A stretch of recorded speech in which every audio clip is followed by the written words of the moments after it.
And that completely defeats the purpose of a budget GPU, because if you need an expensive CPU just to make it usable, what's the point?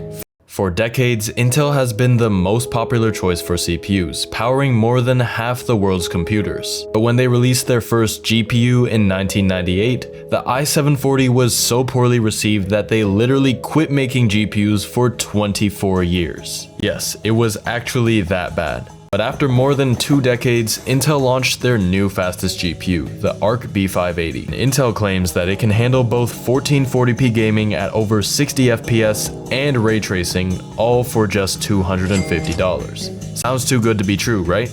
Well, there's only one way to find out. To see if the Arc B580 really lives up to Intel's claims, I decided to buy it with my own money. Surprisingly, I managed to get it for its retail price of just $249 US. But you might be wondering why it took me so long to actually get my hands on it, especially since the B580 was released back in December of last year.